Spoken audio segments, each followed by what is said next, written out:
அநேக வருடங்களுக்கு முன் ஒரு தேவ ஊழியர் சொன்னார், பக்தி என்பது ஒரு போர்வை, அதற்குள் யார் எப்படிப்பட்டவர்கள் இருப்பார்கள் என்று சொல்ல முடியாது.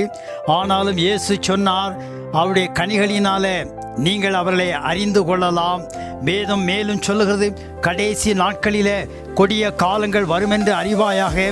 எப்படி எனில் மனிதர்கள் தற்பிரியராயும் பணப்பிரியராயும் வீம்புக்காரர்களாய் அகந்தை உள்ளவர்களாய் தூஷிக்கிறவர்களாயும் தாய் தகப்பன்மாருக்கு கீழ்ப்படியாதவர்களாயும் நன்றி அறிவு இல்லாதவர்களாயும் பரிசுத்தம் இல்லாதவர்களாயும் சுவாப அன்பு இல்லாதவர்களாயும் இணங்காதவர்களாயும் அவதூறு செய்கிறவர்களாயும் இச்சை அடக்கம் இல்லாதவர்களாயும் கொடுமை உள்ளவர்களாயும் நல்லோரை பகைக்கிறவர்களாயும் துரோகிகளாயும் துணிகரம் உள்ளவர்களும் இருமாப்பு உள்ளவர்களுமாய் தேவ பிரியராயிராமல் சுகபோக பிரியரும் தேவ பக்தியின் வேஷத்தை தரித்து அதன் பதிலை மறுதலிக்கிறவர்களாய் இருப்பார்கள்.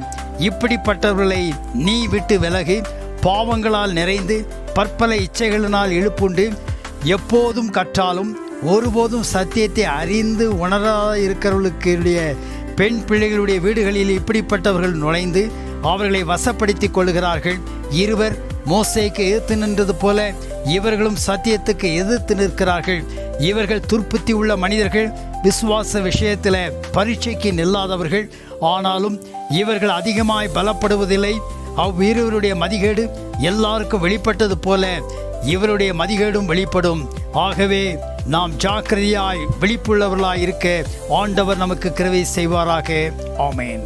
ஆண்டவரின் அன்பை பரப்ப லைக், ஷேர், சப்ஸ்கிரைப் மற்றும் கமெண்ட் பண்ணுங்க.